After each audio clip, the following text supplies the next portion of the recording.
I'm Cara Frediani, an Italian journalist, and I'm very happy to be here today introducing this panel, the Snowden Effect on Journalism, because of the great panelists we have, journalists, intellectuals, activists, who have been at the forefront of the many revolutions that the world of journalism and of communication has undergone in the last years.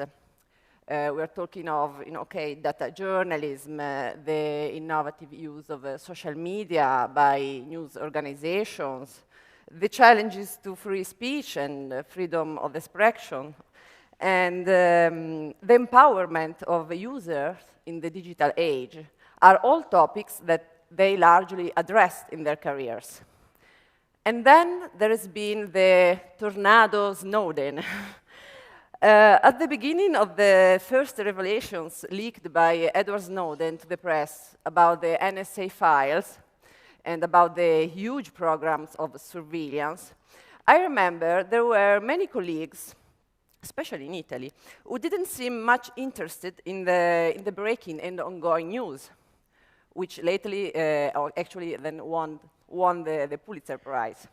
I found that skepticism really amazing when coming from journalists, just for this simple reason.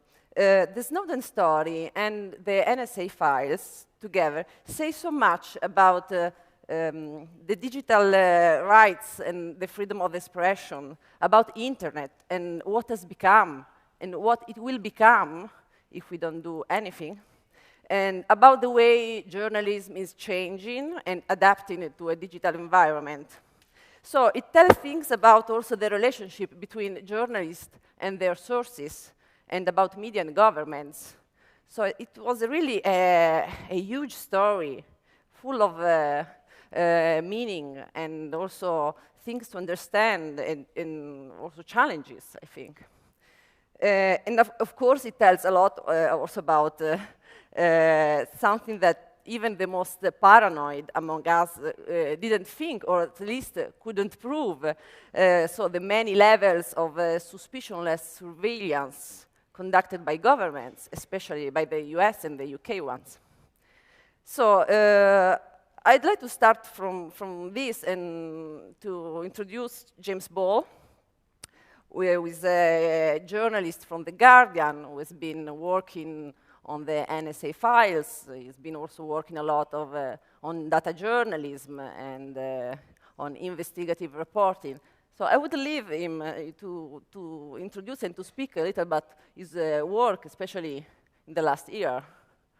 So, hey, good afternoon, everyone. Is that working? Yep, looks like you can hear me. So hopefully you already know what Snowden was doing and that The Guardian reported a lot of it, as did all kinds of other news outlets. So I might try and dive straight into looking at kind of the 4 lessons that we should be trying to take and should be trying to think about in terms of either how Snowden and the aftermath to it has changed journalism or what it's perhaps woken us up to. I think the very first thing to start would be security. I think it's gone from that thing that one reporter kept annoying their editors about to something that everyone knows. The Guardian might be the eye of the storm, but my editor-in-chief within 12 months has gone from never having heard of Tails or encryption to knowing how to use both and having his own setups. You know, at The Guardian now, every senior editor has a PGP key, as well as most of the reporters. People know about air gaps, people know about all sorts.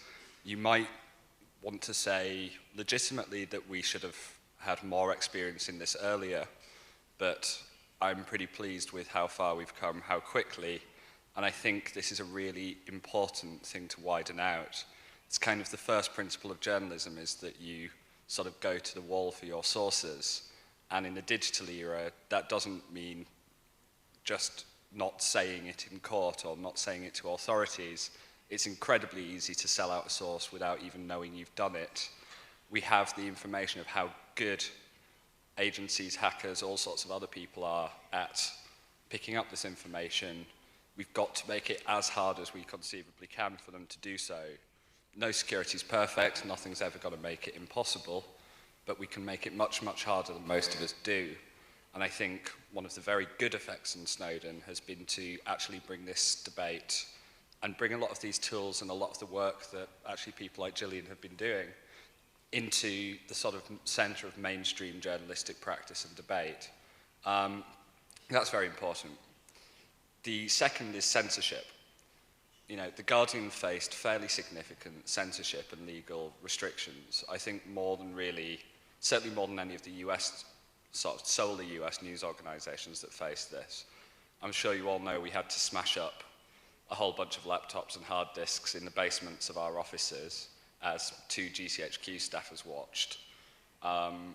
We had sort of various other efforts of intimidation or so on. There were actually several steps that helped us sort of resist that. One was doing a kind of a thing which doesn't come naturally to any news organization, which was to share the material with other news organizations, rivals, if you want. We picked ProPublica and the New York Times, both of whom were really great journalistic partners. But that meant we could say, in all honesty, do what you want to The Guardian. These stories will still get out. Our research will still get out. You can't actually censor these other organizations. We have to carry on thinking in those terms. In different ways, it won't always just be it won't just be the UK that's censoring, it won't be just any particular country. In different ways, even the US can put on pressure not to publish. I mean, thinking through Snowden, I can only think of one story that the US tried to get the Times and the Guardian not to publish. And that was done with a voluntary request, and both organizations said, no, we're going to publish, I'm pleased to say. But thinking about how you can work cross-border, cross-news organization, that kind of stuff, very important. I think the third point is thinking about this idea of the 4-point fifth estate. The Guardian published the first Snowden story. We certainly did not publish the only Snowden story. News organizations and journalists around the world worked on bits of it, and it came to Glenn and Laura rather than to closer. So, sorry. And it came to Glenn Greenwald and Laura Poitras, who are sort of both very experienced and very good journalists, but they are not traditional journalists. They are not affiliated to news organizations nearly so tightly as people like me are. And it went to them with a lot of thought by Edward Snowden. He chose people who could publish even if news organizations said no, who could publish if editors said no, who could publish across multiple places. I think trying to work out how we interact with journalists who don't fit that traditional newsroom mold, and with activists, there's a lot of good research and good journalism coming out of NGOs. How do we use that? How do we use organizations like WikiLeaks and its successors? How much can we partner? How much can we take on what they do? I think is a very relevant question. And we have to try and make sure that we don't just become some ivory tower that becomes irrelevant. The final point, and I'm aware I've talked for ages, sorry, is actually, I think it has re-established a role for the fourth estate, for well-resourced newsrooms and for big news brands in doing this kind of very risky and very important journalism. The Guardian threw an incredible amount of money and resource behind doing this journalism, and I know the Washington Post and other outlets did the same. The legal expertise, the flights, having the infrastructure there to make sure the stories were published, were interactive, were explained, or accessible. Having reporters who could do things like sort of ring round 40 European editors to express support when we were coming under political pressure. And we're very glad to all of the editors who did, thank you. But who could do that meant that the team that was meant to be going through the documents, doing that kind of reporting, could focus just on doing that. And having that kind of infrastructure, that publishing architecture, all of the people that you don't think of when you think about how Snowden happened, they were actually why it all could work. The reason that Glenn could write so many stories, that people like you and McCaskill, like me, like Spencer Ackerman, could work full-time for 9 months on it, was because so many other people were taking care of so many other things, and that all of that journalism was being funded by the day-to-day work that everyone else does. You know, do not expect the Snowden stuff to have been good for anyone's bottom lines, I can assure you. So, you know, I think that would be my thoughts. We have to think about security, we have to think about censorship, we have to think about how we work with new models of journalism and new types of journalists, but we should also remember this was actually a vindication for having sort of the traditional news org, for having the traditional bundle, and trying to work out how to make that relevant in this century. I think that's my first thoughts. Thank you, James. And talking of a new model of journalism, I would like to introduce now Andy Kervin, who has been a social media strategist, well known. Well, you have been defined like the man who tweets a revolution, and of course he has been very well known in curating Twitter feeds and social media and working on them. And now he recently joined First Look Media, which is the new journalism venture that includes also Glenn Greenwald, Laura Poitras, so some also the reporters who worked on the NSA files. And, well, I would say a dream team of reporters. So what's your role, and I would ask you, what's your role and your goal there, and how do you think to engage the public, or what kind of work do you think you would like to do there? Well, my role so far is in the process of being defined. Even though we have significant funding from Pierre Omidyar, in many ways we're like many other startups where we don't have business cards, we don't have job titles for everyone yet. I don't have an office. Actually, I take that back. I have an office in Washington, D.C. that has no furniture. So it's very much a startup in that sense. Ostensibly, though, I came on board to essentially be a managing editor for collaboration with the public, or social media. I mean, there's so many ways you could define it, but we're struggling to come up with a title for me that doesn't involve really hackneyed buzzwords. But the real idea for me coming on board is that I spent the last 7 years at NPR, National Public Radio, in the US. And I spent much of that time experimenting with social media to help NPR's journalists work more closely with the public, diversify our sources on the ground in different places, and bring in types of expertise that we didn't have in-house. And we had our successes, we had our failures, but overall it was, I thought, a really productive and fun way to spend 7 years. But at the same time, we were still a legacy news organization whose bread and butter was still producing audio for radio.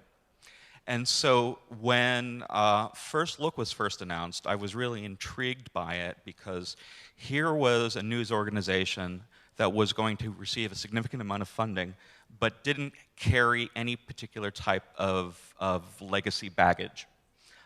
It wasn't connected to any type of broadcast network, newspaper, or magazine, et cetera.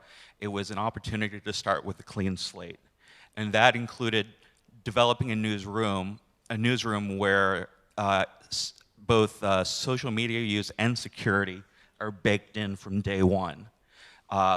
To give you an example, on my very first day on the job at First Look, they told me, okay, expect to spend much of the day doing orientation, taking different tutorials and things, and so I figured it was going to be the typical type of human resources bureaucracy you go through on your first couple days on the job. Instead, the first thing they asked me to do was to take a primer to revisit my skills with PGP, which I hadn't used in some time. And so, and there were several other security tutorials that they made us take that first day. And so, whether you're coming to First Look as a journalist, as a lawyer, as an accountant, working in human resources, everyone's using PGP and other levels of security on top of it as well. So far, we've launched one site, The Intercept, which Glenn and Laura and Jeremy are working on. And later this year, we're going to launch one for Matt Taibbi as well on corporate corruption. But beyond that, it's still an open debate what we're going to do. We have the luxury of time on our side, so rather than feeling forced to dive in and build a newsroom and a platform by this summer, we've got not only months, but a couple of years to work out the details of what kind of journalistic infrastructure we'd like to have for a whole new type of newsroom. Thank you, Andy. So if security is entering newsrooms, is entering new media organizations, but I would ask, what about users who are kind of left alone in front of the NSA files and documents? So I would like to leave the word to Dan Gilmore, who has been writing and working a lot on, again, social media, grassroots journalism, so also looking at the user perspective. And you recently also, I think, wrote about the way governments and corporations are centralizing control over technology and over communications. So, and you are asking, what can we do to reverse, this trend, or can we do something? And so I'm very interested in. I probably should defer to Jillian on the specifics of these things. She's more expert on that. By the way, thank you for having me here. And I want to say that the hardest working people here are the people in the interpreter booth in the back, and thank you very much for what you do.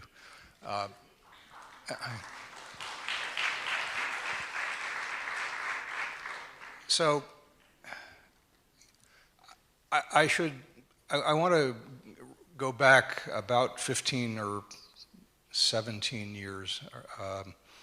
In the 1990s, I put PGP encryption software on my computer. I had the help of the man who wrote it, so it wasn't all that hard for me, but it took a while. What I'm intrigued by is that a few months ago, I sat around a room with people where we were helping each other install the current version of this kind of software and sign keys for each other. And what I realized was it is not significantly easier today to use encryption in your email than it was 15 years ago, which tells a lot about how governments in particular, but I think increasingly also corporate entities, don't really want us to use this, and they've been very careful about persuading commercial software vendors to not make it part of what we do. I think we have to turn our whole culture of how we work online as users to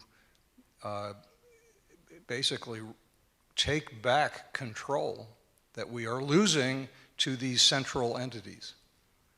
Governments and companies are, in some cases, just taking it from us. In other cases, we are handing it to them willingly. If you carry a mobile phone, you are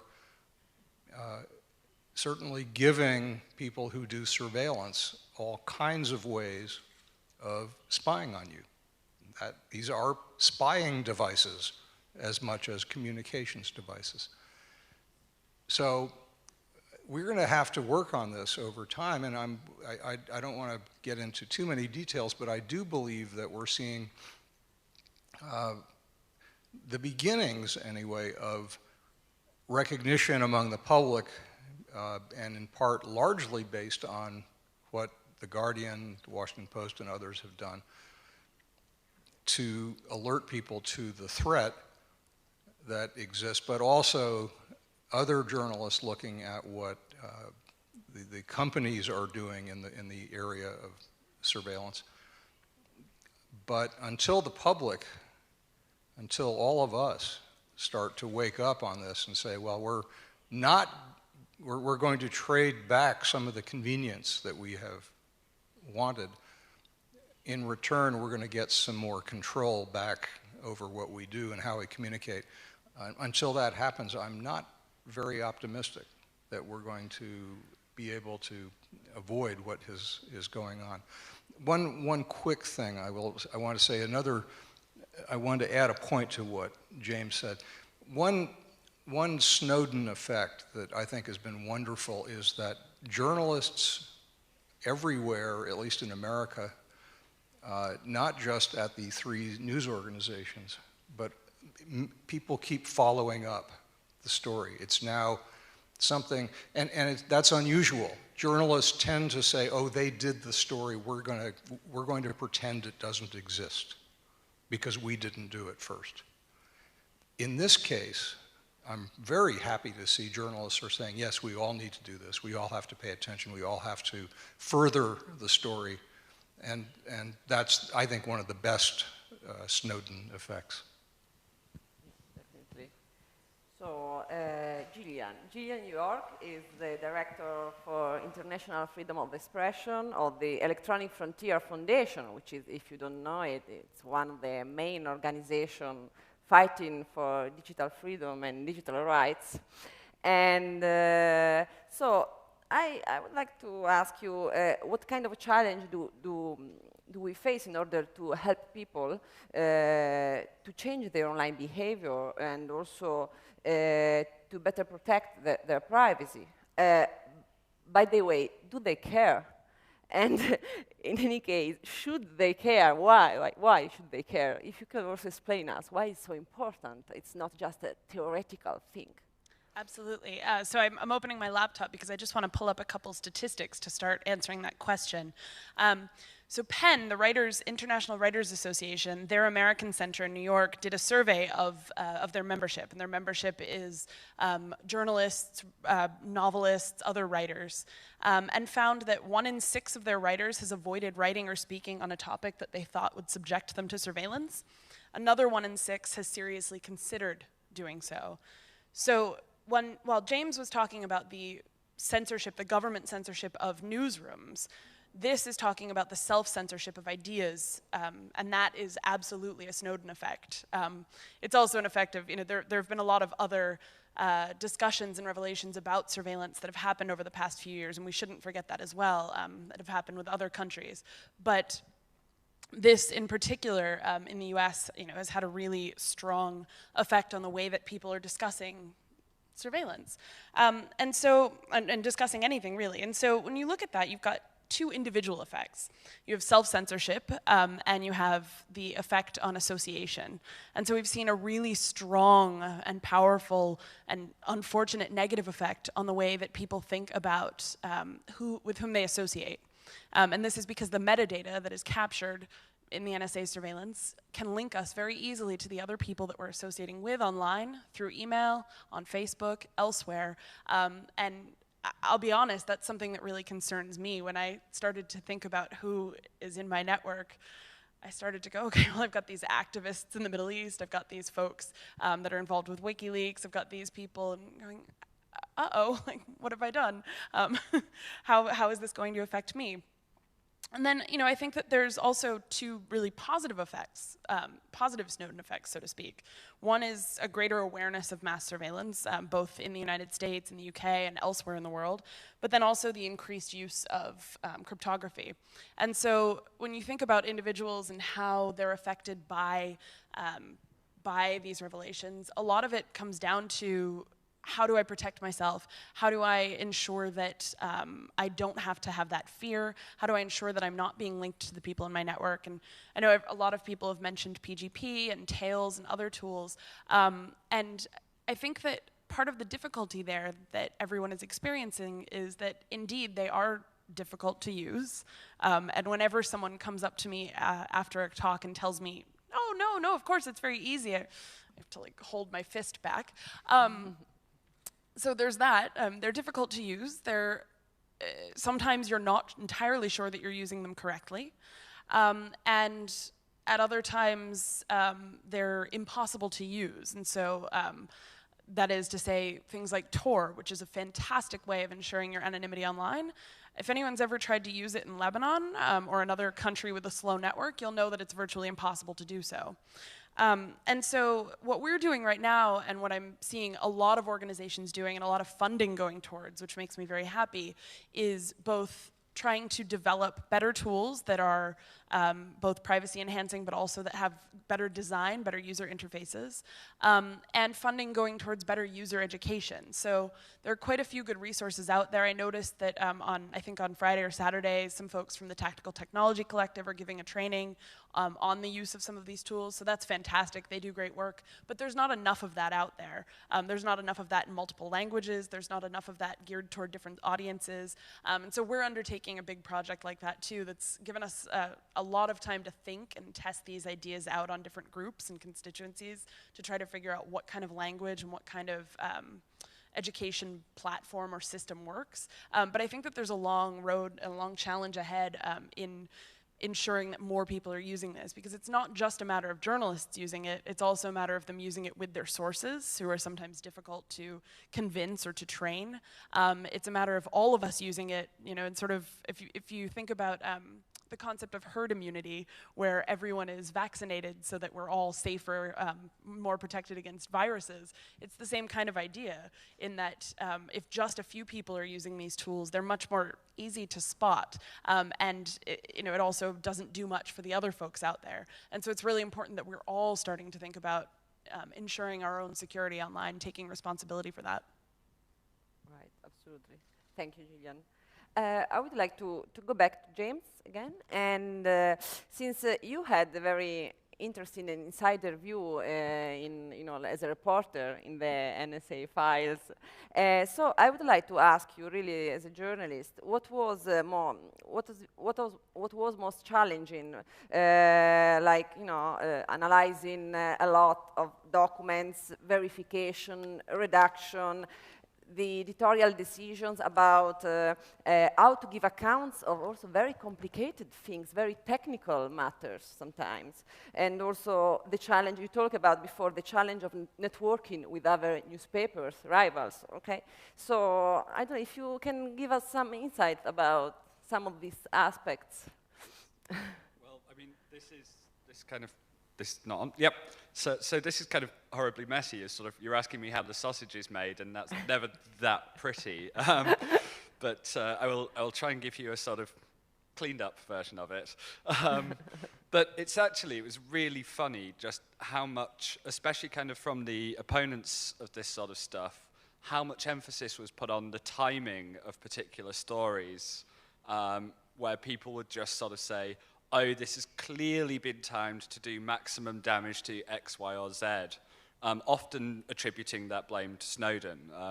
I will add the sole blame for any timing actually of anything we published, lies with The Guardian, and specifically, frankly, my bosses, so they can take it up with them.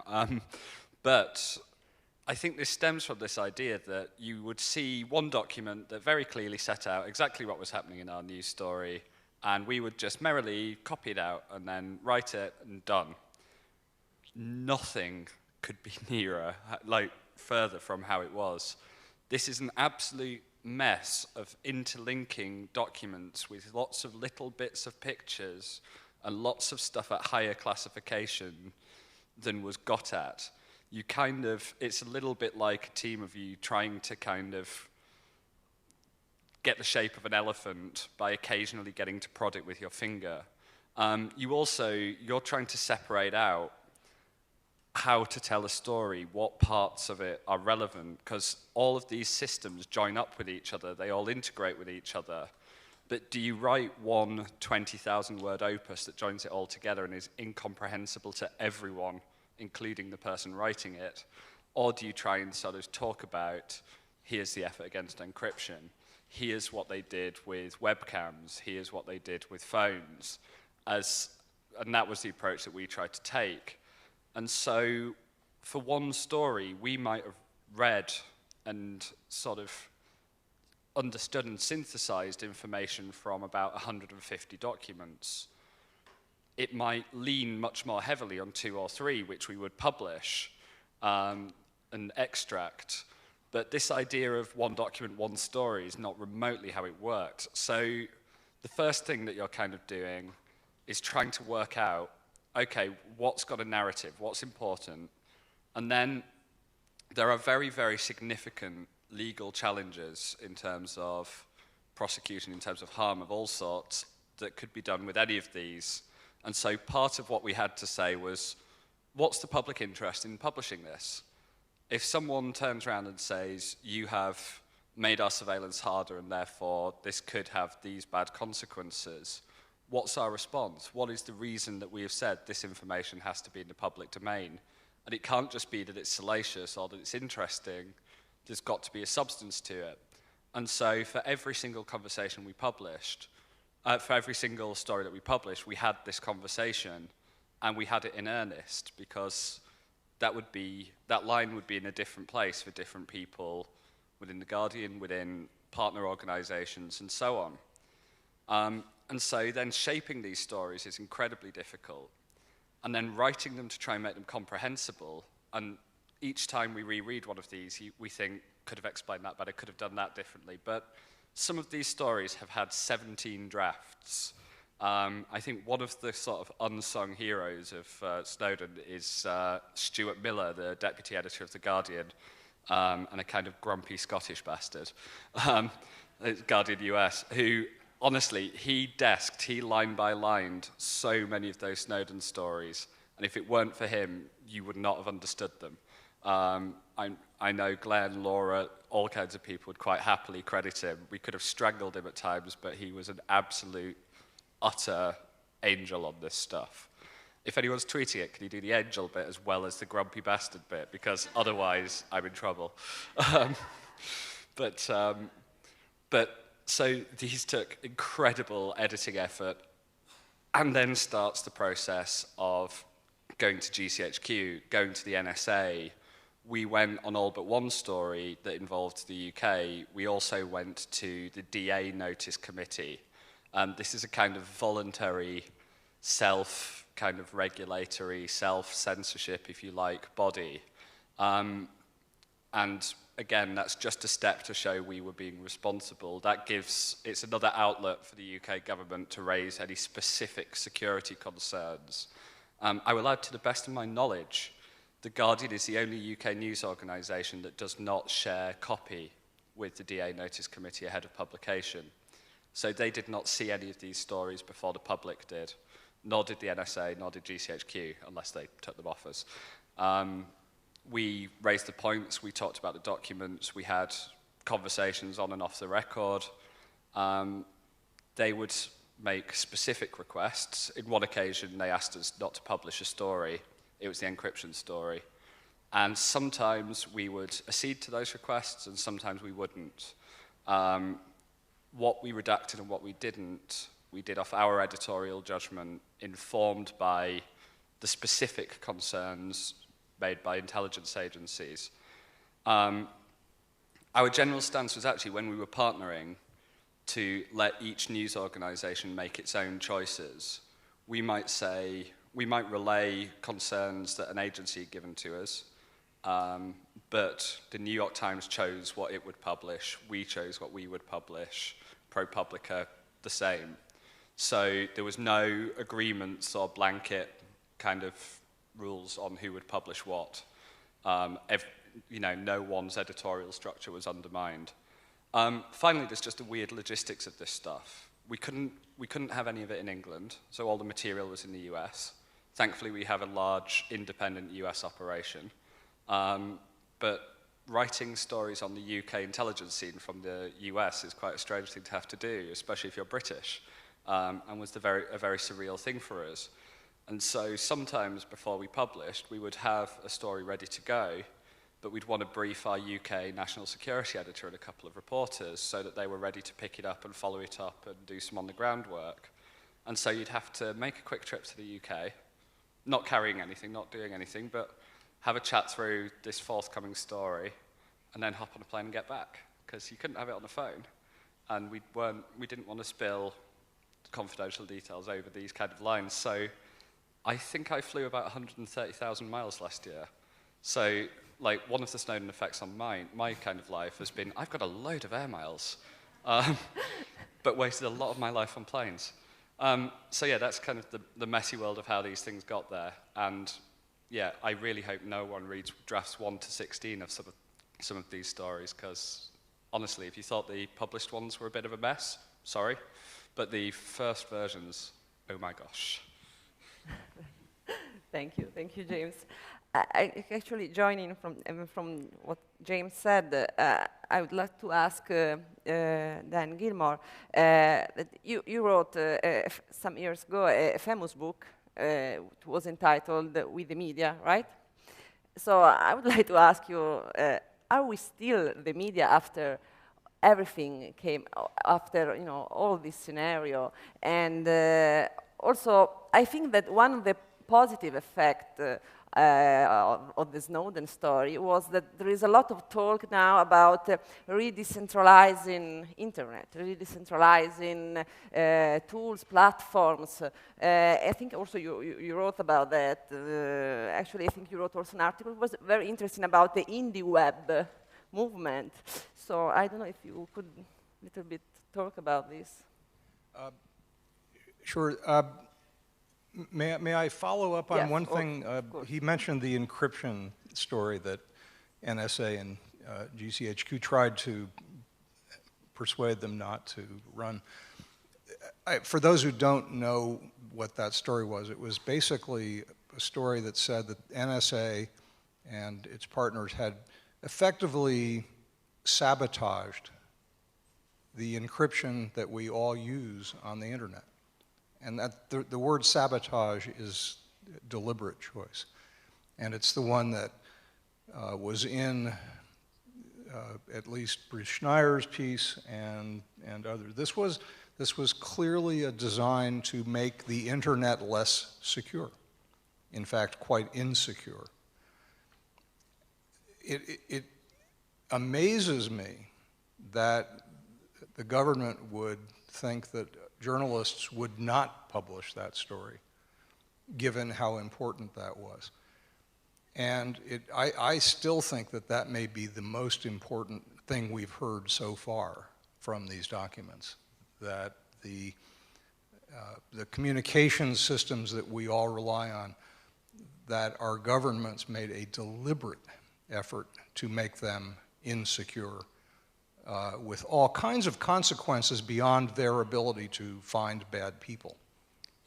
And I wish that journalists worldwide would focus on that, because that's a very big deal.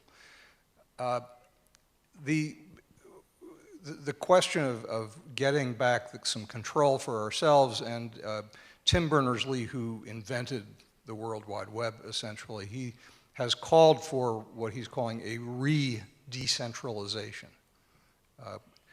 Getting back to the original idea of the internet, which is a network of networks, and where the control essentially was out at the edge of the networks as opposed to in the center. And again, our telecom companies, big web companies like Google, Facebook, and others, are trying to make it all centralized again. And this is a movement to get it back out to the edges. And there are people working on some very interesting technologies, and there are also moves in a bunch of different countries that I'm not sure are good ideas. Brazil, Germany in particular, are talking about forcing the cloud companies, the people who store data, to do it in their own countries, and to have essentially separate internet systems, practically speaking, for their own countries. I think that's going to be bad for us if they succeed. Yet I completely understand why they want to do it. It sounds like a good idea, but I have a bad feeling about it for all of us. I don't want a balkanized internet. And that's where I'm afraid we're heading, and it's in significant part due to the fact that no one trusts anymore that what they're doing is secure. So I think that's the important thing that we have to think about. How are we going to get back to the promise of the internet, where the control and the innovation were out at the edges of the network, from a system where the control has moved to the center, and where a sabotage effort can actually succeed, in part because the control is now in the center. Right. And I would like to go back to the social media and the user point of view. And again, to Andy, I would like to ask you, since lately there have been many newsrooms looking for stories on the social media, and most of the time they look for breaking news. Okay, so they want, like something breaking, and that anything else, you can find anything anywhere else. And but I think that another interesting part would be to build stories from social media, to build features, more, like a long form of journalism, bottom up, in some way. So, or maybe there are also other ideas to use social media in a way that is relevant for journalism. So what do you think about it? What's your experience? Well, I think there's absolutely an opportunity to use social media in such a way that it allows us to produce better journalism and do better reporting behind it. Of course, it's not going to be appropriate for every story. There are lots of things related to security issues, investigative reporting, where you just can't go out publicly and say, hey, we're trying to understand if the NSA is doing something to all of us. That's not going to work. But there are plenty of examples where it can work. You just sometimes have to be more subtle about it.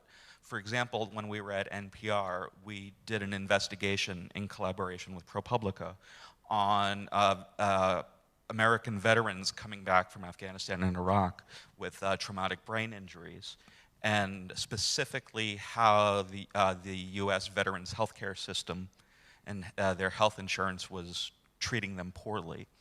And we wanted to do this investigation, but and find people who could share their stories. But at the same time, we didn't want to go out and say, okay, so we're looking for people who can complain about the Veterans Administration and TRICARE and a few other groups that would ultimately be covered within this investigation. Fortunately, at NPR, we're also known for doing storytelling about people's lives in general, long-form audio storytelling about people and families. And so we went out on Facebook and Twitter and said, we're looking to meet up with families who have, within their families, veterans who have experienced traumatic brain injury. We want to understand better, how it's affecting their families, how their community has rallied around them or not, et cetera, et cetera. And we presented it as a human interest story. And by doing it that way, we were able to get more than enough people to respond to allow us to have a wide range of choices of people and families to study and incorporate into our investigation. So on that one hand, there was this very strong crowdsourcing element, but on the other hand, we didn't overplay our hand. We made sure that we presented it in such a way, not in a way that was misleading. We said we wanted to profile these families and the struggles they're facing, but at the same time, we wanted to use some discretion to make sure that we weren't tipping off the institutions that we were going to investigate at the same time. Yeah. So, so with things like that started to become routine at NPR. We would also regularly use social media to find subject matter expertise on all sorts of different things. So when, for example, the revolution started in Libya, I'm not aware of any NPR staff having reporting experience in Libya before that, but all sorts of people came out of the woodwork online who spoke the local dialects, had all sorts of experience visiting different cities so they could help us identify things in videos, give us a better understanding of the cult of personality around Gaddafi and his Green Book and other things. And, of course, a number of these things we could have done by trying to find an expert at some think tank in the US. But when you do that, it's typically the same 3 or 4 people every single time. And so, while on the one hand we would do that sometimes, by explaining to our broader public that we want their expertise as well, it not only provided us with expertise, it allowed us to break away from the usual suspects, and in many cases be able to report things from an angle that otherwise we might have not even contemplated. Right. Thank you.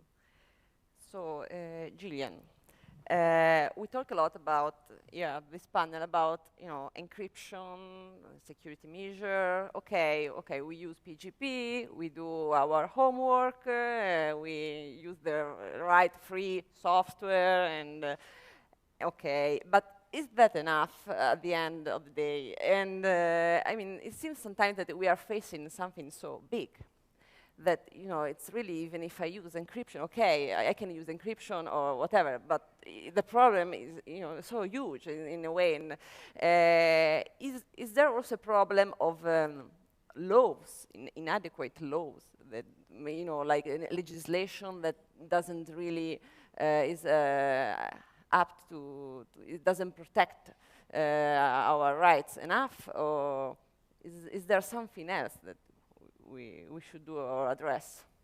Okay, so I'm going to answer this in two different ways. The first is to say that I think that there's been a lot of focus over the past few months, and my organization and many organizations have focused a lot on the need to take personal responsibility for using encryption. And I absolutely agree that that's true, but I think that that's only one part of a larger strategy that needs to happen. We need to take personal responsibility, and that's really the only personal responsibility we can take, is by securing our own data and our own communications. We also, though, as a broader group and as advocates, need to fight for better legislation, better policy. We need to educate the population, make people more aware, and we need to change our culture. I was chatting, I've chatted a lot recently with Brits, and I find that Brits are perfectly fine with surveillance cameras in this way that I just don't comprehend as an American. But then I've also, just a couple nights ago, I was in Estonia, and as you know, probably we've recently sent, the US has recently sent a bunch of our troops there, and I unfortunately had a run-in with some of them in a bar where they were asking me what I did for work, and I told them, I work for the organization that's suing the NSA, and their reaction was like, why would you do that? And I had to sit there and explain to this guy why surveillance is bad.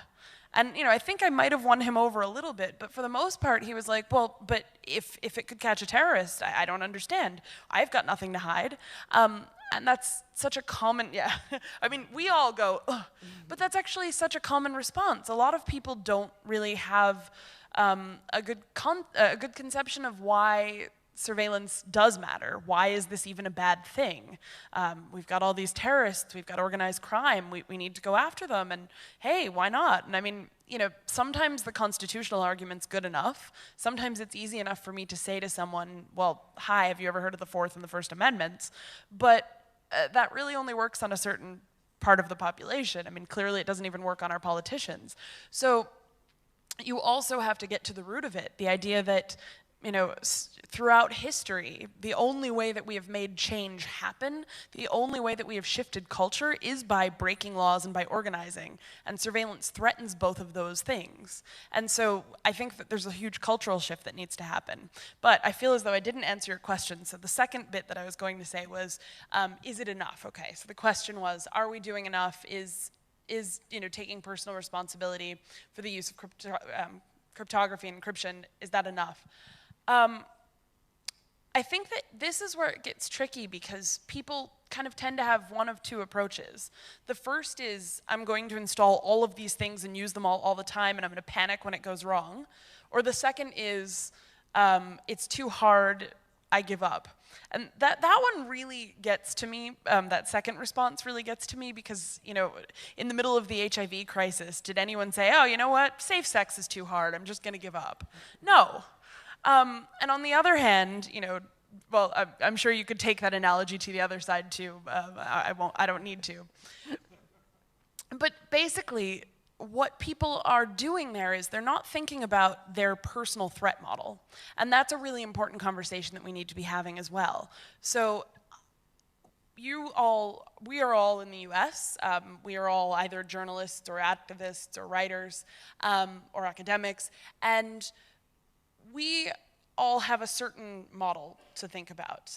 We're probably communicating with people who are reporting on this stuff, or we ourselves are reporting on this stuff, and we have to think about certain consequences of doing that. Are we, potentially risking violation of the Espionage Act, for example? But if you are a journalist that's, say, working in China, you're looking at a completely different threat model. You're probably not too worried about the NSA, you're worried about the Chinese government, and let me tell you, their surveillance is just as good. They're not doing it to the whole world the way the US is, but the technology is just as good, and the consequences are much harsher.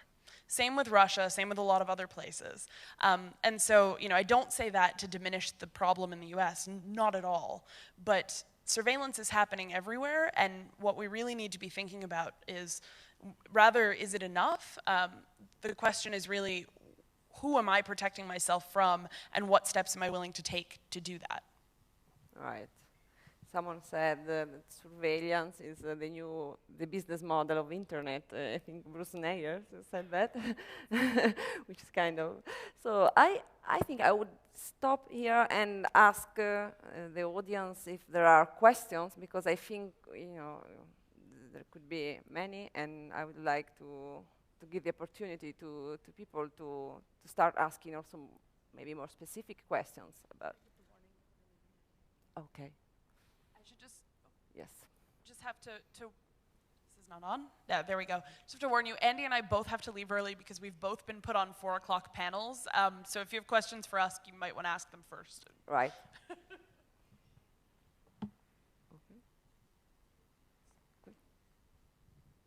Hello. Snowden was in Vancouver in March with a telebot, but he suggested that sites should use SSL encryption as a general default. So is this something that newspapers are considering for their own online presences? Maybe. Yeah, yes, SSL. maybe. So I would say they should be, but I'll let you guys know if they are. Yeah, I don't know many that are. We do it for The Intercept, the blog that we launched with Glenn Greenwald earlier this year. But it's not a discussion that I think has gone far enough at news organizations. I know it came up multiple times at NPR while I was there. There were technical challenges that made it somewhat difficult for us to do that, but I think the difference between starting that conversation last year and the year before that is when we had asked those types of questions the year before that, it was seen as a completely pointless academic conversation. Whereas when we started talking about it post-Snowden, while we might have gotten some pushback from our tech and our infrastructure people simply for the amount of work it would take to do it, at least they understood why the question was being raised now.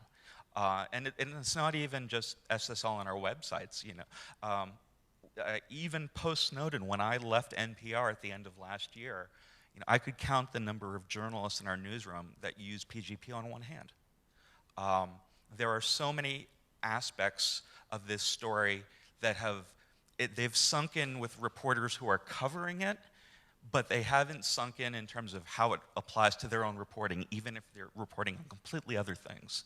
And so, people that we have who might be reporting in China, for example, or parts of the Middle East, they get it because they understand the consequences and they've experienced some of these things. But to explain that to a reporter that's covering something that may be a domestic issue, a domestic US issue or a political issue, it's not always top of mind. And so whether it's trying to protect the users who are coming to our site, protecting our sources, or protecting all of our journalists, I think a lot of news organizations still have a very long way to go before we really catch up to where we should be. Right. Questions? No? Yes? Philip?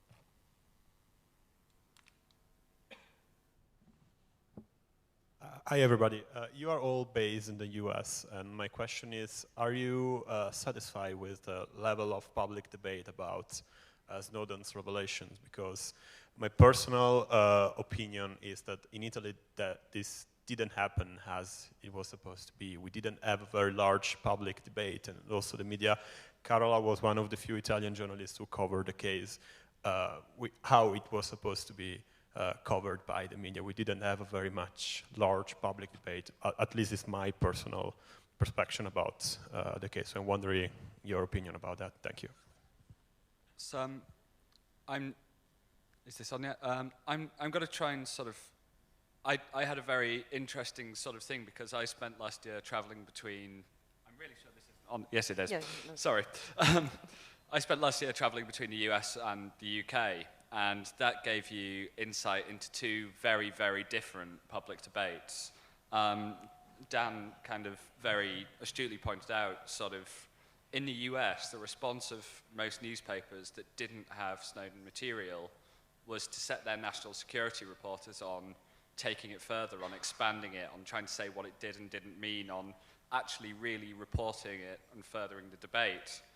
In the UK, the response was, firstly, to try and ignore it and just absolutely leave it to The Guardian, and then to start a public debate as to how terrible The Guardian was, which included 3 newspapers splashing on entirely unsourced, off-the-record, and frankly mad allegations from the security services against us, to sort of encouraging MPs and others to do hit pieces. I mean, it was a really pathetic performance from the UK media, which kind of, however low your expectations of it get, it still fails to meet them.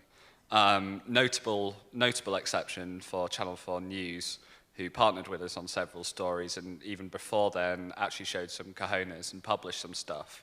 The editor-in-chief of one newspaper actually genuinely wrote in a column, if MI5 tell me not to publish something, who am I to argue with them? It's your bloody job.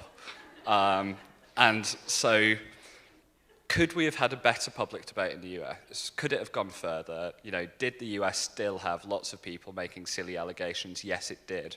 But it also, thanks to its media, thanks to its civil society, thanks to much more, it got much further. I'm actually quite worried that that momentum is going.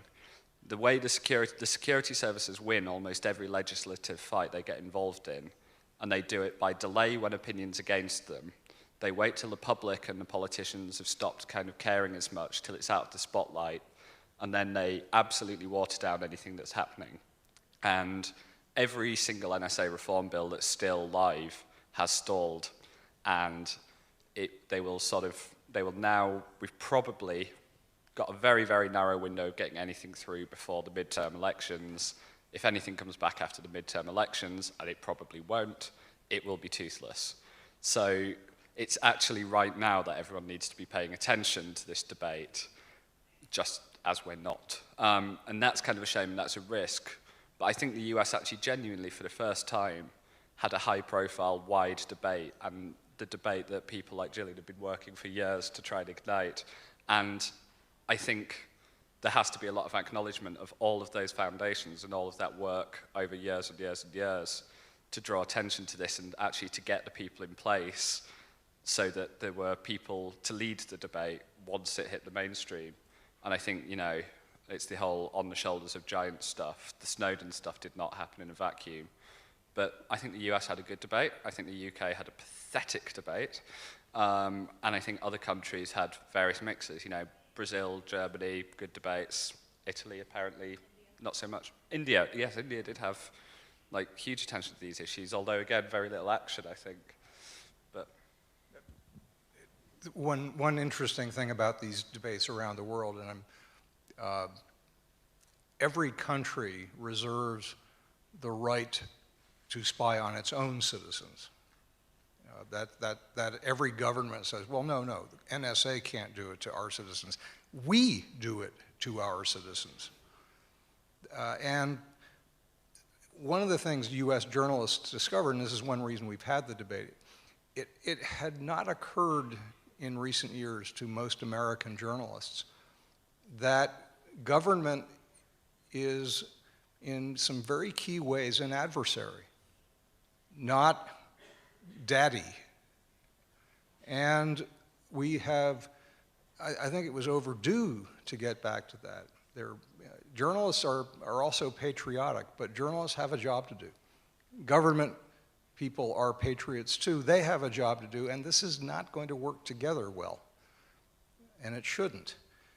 Journalists around the world have understood that, most of them in most countries, for a long time. And I hope more of this happens in the US, but I think the debate is largely because journalists woke up in America and said, really, this is a surprise when it shouldn't have been. So I'm going to be the one to throw a flame here and say that while I do largely agree with James that I think that in the US the debate has been fairly robust, I think that the debate has only been robust when it comes to the surveillance of US citizens, and that even the great journalists are not doing enough to talk about what the US is doing to the rest of the world. I don't think that any of the newspapers, I'm sorry, but I don't think that any of them have done a sufficient job of talking about, and I haven't seen the slides. I don't know what Snowden has given, so I don't know what's actually there and whether there is anything to be reporting on. But I have to assume so based on some of the reports that have already come out. And a couple of the things that I want to know are, what kind of data is the NSA handing over to its allies? We don't have answers to that, and there are a lot of key clues from certain Middle Eastern allies that is happening. And what, to what extent are we surveilling on, I don't care so much about Angela Merkel. I mean, yes, sure, she has a right to privacy too, but she's a politician. I want to know to what extent the NSA is surveilling ordinary citizens in countries all over the world, and I don't feel satisfied on that front yet. Question there? So back here. Yes. Mark Kaigwa from Kenya, running a media and storytelling consultancy there, working across Africa. And I'm curious, and you started to touch on this with your last point, but if you look at perhaps the WikiLeaks effect and how global that was, it would seem that much of the debate, and rightly so, has focused on the US, the UK, perhaps Europe. But my question to you all, and you started to touch on this a little, is in your opinion, what would be the Snowden effect globally? So have you heard anything from the emerging markets, Latin America, Africa, Asia, and just maybe any ripple effects that have worked their way back to you, any stories you've heard that really resonated with you, or any lessons really that you would share to kind of media practitioners and people across the web, digital citizens on that side of the globe? Thanks. Who want to answer this? In fact, the global. I guess I would urge journalists, wherever they are from, to be asking a few very key questions. One is, I'll echo Jillian's question, what is the US with the by far largest surveillance apparatus likely to be doing in our country? See if there's any way to find out anything about that. What cooperation with your security services. But more importantly, perhaps, is what are your own security services doing? Your own telecoms. I would probably wonder what China is doing in most countries at this point. They're I guess, second to America in spending in this area, and certainly just as good at it, and clearly have designs on being global superpower in their own right. And I'm begging journalists everywhere to explain to your audiences how this works, why it happens, and what they can do about it individually and as a society, if they don't like the idea of their every move being tracked and their every word being recorded at some point, which is where it's all heading. And this is a global and local situation at the same time. I'll just add a couple things to that. I'll say that, one thing is we've seen an uptick in the number of global organizations that want to start leaking platforms or to implement existing leaking platforms like SecureDrop or Global Leaks. The first really good instance of that I've seen in the developing world is Noat in Tunisia. Just launched a leaking platform there, and they've been doing leaks through other means for a couple years now, so to great effect. They were behind TuniLeaks, which got certain cables from WikiLeaks about Tunisia that reportedly had a strong effect on the uprising there. So that's one thing. But I also, I do a lot of work in the Middle East, and I spend a lot of time there.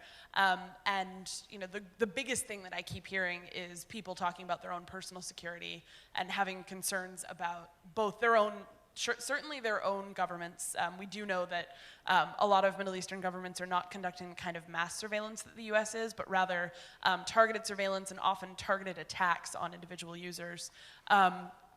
Some, of course, do also have mass surveillance capabilities. But then there are also, I was in Jordan in January, and people there truly believe that the NSA is handing data over to their government. And to be honest, it wouldn't surprise me, given the other ways that we prop up dictatorships in the Middle East. So yeah, that's mainly the effect that I'm hearing.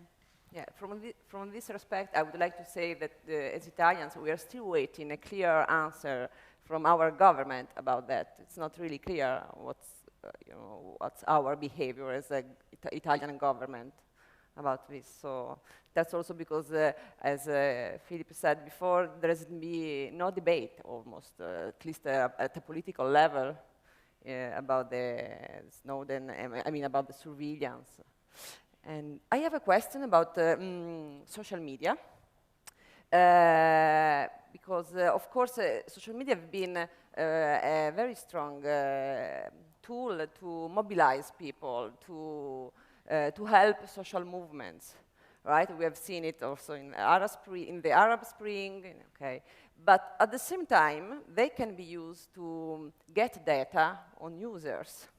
And also, I think recently there has been also a case in Turkey, apart from the fact that they blocked Twitter, but there has been a case of some people who have been who had a legal problem because of what they tweeted. So, it's kind of, difficult, they are good, but at the same time, they can be used against the same people who are using it. So. Well, if you look back to the beginning of the Arab Spring in terms of both Tunisia and Egypt, both were caught pretty flat-footed. While they had some ability to apply technologies against protesters, it was very much a blunt instrument, like unplugging the internet. And it didn't work so well. But as you started seeing the protests spread to other countries, places like Bahrain were much more thoughtful, if you will, in ways of using social media as a propaganda tool, as well as sending malware to people so they thought they were signing into Google or signing into Facebook or whatever, but what they were actually doing was logging into a government website, giving away their login and password information. The Syrian government has become notorious among activists in the last couple of years for doing that, and not only targeting activists, but targeting journalists. Activists have learned the hard way about what happens when you don't keep your network secure, but unfortunately there have been incidences where journalists have been compromised, either because of they didn't encrypt properly, or they left their computers behind in a hotel room and had it compromised that way. There are so many potential endpoints to a network. You really only need 1 or 2 points of failure in order to start piecing together who all these other people are. And so, yeah, there's definitely that flip side for using social media. But it's also a cat and mouse game. For every time one social network appears to be compromised, you'll often see activists quietly embracing a new platform to use that for as long as they can until they believe that's been compromised. And then meanwhile, they also know that ultimately anything can be compromised. And so if there's certain things that they need to do more securely and perhaps offline, then they're going to do that too. People aren't using social media just because it gives them better headlines in the West as this romantic social media revolution or something. They use tools that they find practical to their cause. Sometimes that's social media, sometimes it's not. And it's all too easy for us, I think, to just assume that everyone is simply messaging each other on Facebook or Twitter and naively assuming that they're secure, when they're clearly not. All right. Yes, question. Hi, thanks very much. Helen Derbyshire from Access Info Europe. I just wanted to come in with a European perspective slightly on this question of the surveillance, because we had the huge scandal that was created by the Snowden revelations, and yet we've had in Europe for a number of years entirely legal retention of our all our telecommunications traffic data under an EU directive, which in most countries, with the exception of Germany and I think Romania, where the constitutional courts had struck them down, was taking place entirely legally. Until, that is, the 10th of April this year, when the European Court of Justice struck down the data retention directive as being disproportionate. So the question is, and we understood that perhaps only better, or the public understood that better, only in the wake of the Snowden revelations, this big scandal which kind of caused us to wake up to this surveillance. I think we've got a challenge. So it's interesting, why was this legitimate surveillance not more of a scandal for journalists? Why wasn't there more noise about that? Why was it only when the Snowden revelations and leaks came along that suddenly did it become news? And also, what's going to happen now in Europe? Because my concern is that having struck down the legal retention of our data is going to continue illegally. And I think that there's a burden on the journalists now to follow that and to ensure and to try to dig and to find out what's happening. So we've got a real concern there. But we need to be, knowing that these things are taking place, I think that there should be more investigative journalism around it and not just waiting for the big leak to happen. I'd be very interested in your comments on that. Thanks. So, I'm going to jump in on this one and kind of, I've always thought that, I mean, absolute great topic to point out, incidentally. I've always been incredibly interested by a lot of the response to huge amounts of the sort of Snowden stuff, which is, well, this is legal. It's like, hey, wait, we're not saying it's not legal. We're saying it's amazing you could do all of this without breaking the law. I mean, it's kind of, you know, it's almost like missing the point. So, you know, lots of bits of law were drafted to sound incredibly innocuous and to really mean nothing to the woefully technologically illiterate people who passed them. The European Parliament has really no one who understands technology. I mean, maybe 2 or 3 thinking about it. Actually, I'm being unfair. The UK Parliament, I can think of 1 MP who understands tech, and sort of Congress, the Supreme Court, really. I mean, honestly, look at blogs about the Supreme Court the last week, and you will weep. And these are the people who are deciding, basically, our rights online, which are our rights offline. We are not different people on the internet. Online rights are rights. When it comes to the Data Protection Directive, it gets quite interesting. I mean, part of the problem is, the second you say Data Protection Directive, everyone's eyes glaze over. When you start saying storing exactly who you talk to, when, duration of calls, all this kind of information, people get more interested. And I think part of it is, you know, I was one of the people harping on about this directive, and I wonder, we should have been clearer. Even if that sounds alarmist, I mean, this was really happening, this was there. What's interesting is the proposed solution for the US phone records issue is essentially the Data Protection Directive. It's for each phone company to keep records for a certain length of time, and so on. I mean, the bizarre thing is, it is actually a lot better than what the US was doing. It's just still terrible. And so I think, you know, I don't think it's entirely fair to say we all waited for the big leak. I mean, we did cover it, he says defensively. We should have covered it more. We should have covered it more prominently, and we should have done it more clearly. And I think we should carry on to do so. And I think now this has been a flagged issue, it will kind of stay more in the eyes.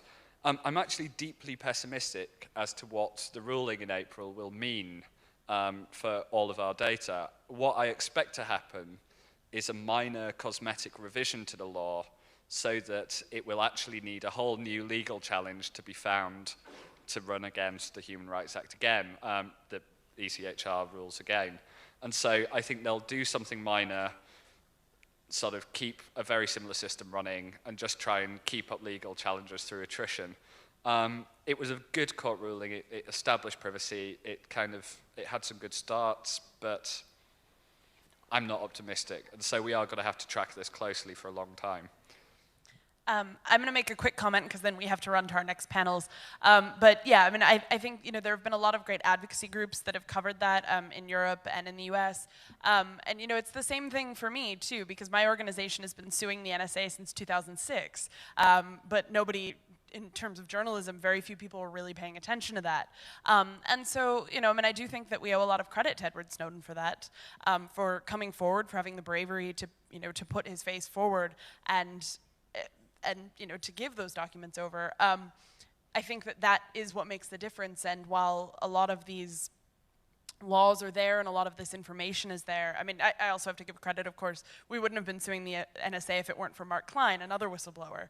And so, I do think that that's a huge part of this discussion as well, is how do we get people to pay attention? And sometimes it's that. But thank you. I apologize for having to run early. Yeah, thank you. But maybe, yes, we can close here. Or if there is a, thank you. If there is still one question for them, and then maybe I think we have to close anyway the panel. So if you want to add something. I'm going to just repeat something I said a moment ago.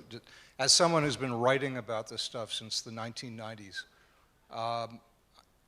I see progress in journalists waking up. But I beg everybody here who's a journalist and everyone who knows a journalist and anyone who can contact a journalist to get the public talking about this is fundamental, whether you have a First Amendment or not. This is about freedom of speech. This is about the freedom to gather with other people and have conversations or not. This is about whether you can conduct your financial lives with security and some form of safety. This is about whether you can organize to do whatever you want to do. That's what we're talking about here. And if journalists don't, in every country, put this on the agenda, then journalists will be failing their public and their audience. And I would beg, again, everyone who's involved in this field to simply insist that this be on the agenda. And if that happens, I think we have a better chance of getting this right than, and I'm quite pessimistic as well, because I still don't see this happening. Thank you. Thank you. Okay, thank you. Thank you. Thank you. Okay.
He's been also working a lot on data journalism and on investigative reporting. So I would leave him to introduce and to speak a little about his work, especially in the last year. So, hey, good afternoon, everyone. Is that working? Yep, looks like you can hear me.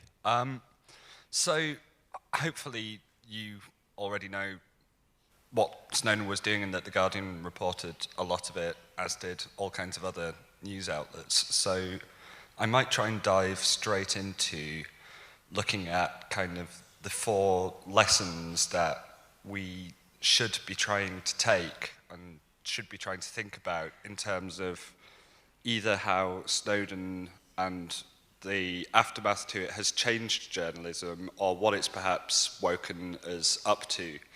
I think the very first thing to start would be security.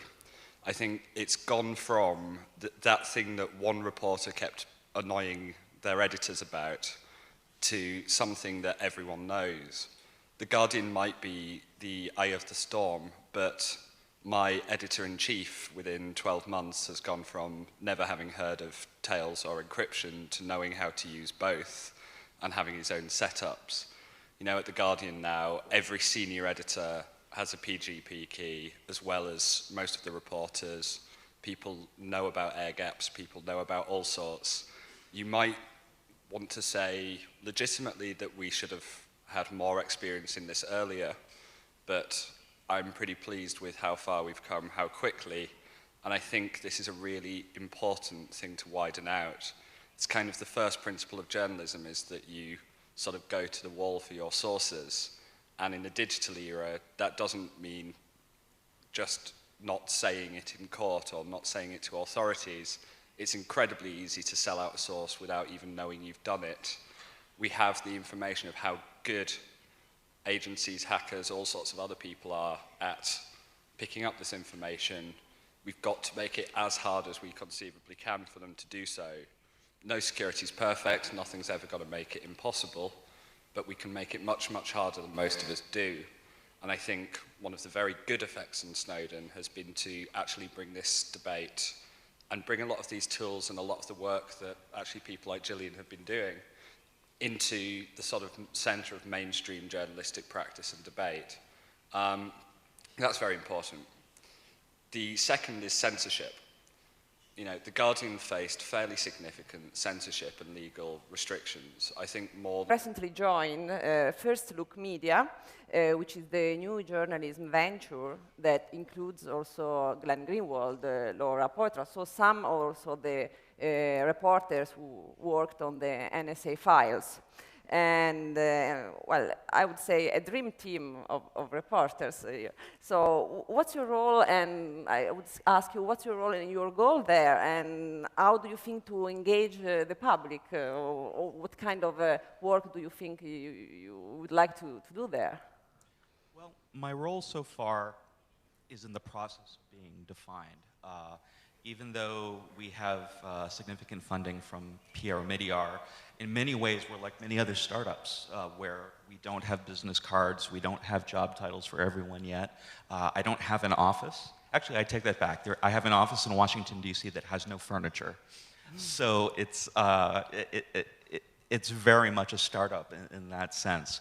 Ostensibly, though, I came on board to essentially be a managing editor for collaboration with the public, or social media. I mean, there's so many ways you could define it, but we're struggling to come up with a title for me that doesn't involve really hackneyed buzzwords.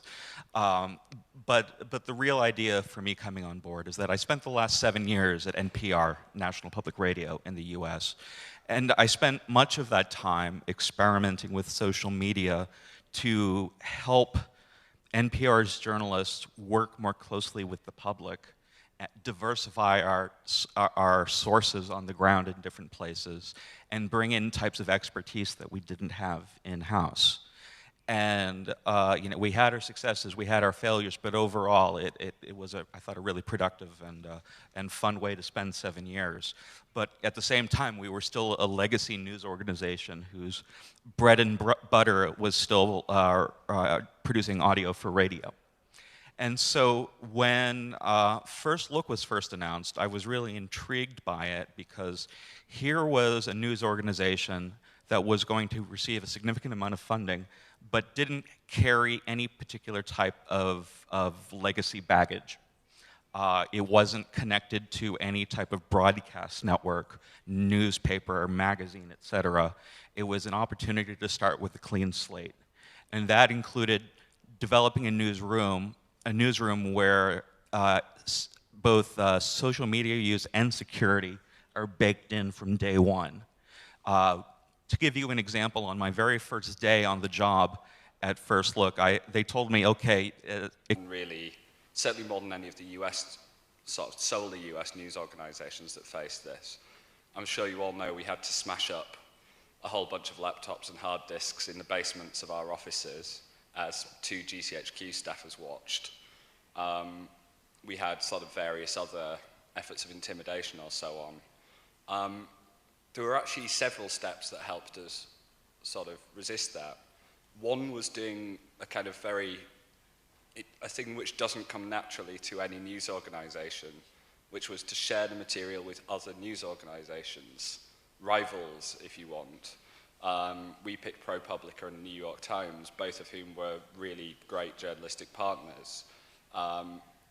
But that meant we could say, in all honesty, do what you want to The Guardian. These stories will still get out. Our research will still get out. You can't actually censor these other organizations. We have to carry on thinking in those terms. In different ways, it won't always just be it won't just be the UK that's censoring, it won't be just any particular country. In different ways, even the US can put on pressure not to publish. I mean, thinking through Snowden, I can only think of one story that the US tried to get the Times and the Guardian not to publish. And that was done with a voluntary request, and both organizations said, no, we're going to publish, I'm pleased to say. But thinking about how you can work cross-border, cross-news organization, that kind of stuff, very important. I think the third point is thinking about this idea of the 4-point fifth estate. The Guardian published the first Snowden story. We certainly did not publish the only Snowden story. News organizations and journalists around the world worked on bits of it, and it came to Glenn and Laura rather than to... Closer? Sorry. And it came to Glenn Greenwald and Laura Poitras, who are sort of both very experienced and very good journalists, but they are not traditional journalists. They are not affiliated to news organizations nearly so tightly as people like me are. And it went to them with a lot of thought by Edward Snowden. He chose people who could publish even if news organizations said no, who could publish if editors said no, who could publish across multiple places. I think trying to work out how we interact with journalists who don't fit that traditional newsroom mold, and with activists, there's a lot of good research and good journalism coming out of NGOs. How do we use that? I'm Cara Frediani, an Italian journalist, and I'm very happy to be here today introducing this panel, The Snowden Effect on Journalism, because of the great panelists we have, journalists, intellectuals, activists, who have been at the forefront of the many revolutions that the world of journalism and of communication has undergone in the last years. We're talking of, data journalism, the innovative use of social media by news organizations, the challenges to free speech and freedom of expression, and the empowerment of users in the digital age are all topics that they largely addressed in their careers. And then there has been the tornado Snowden. At the beginning of the first revelations leaked by Edward Snowden to the press about the NSA files and about the huge programs of surveillance, I remember there were many colleagues, especially in Italy, who didn't seem much interested in the breaking and ongoing news, which lately, or actually then won the Pulitzer Prize. I found that skepticism really amazing when coming from journalists, just for this simple reason.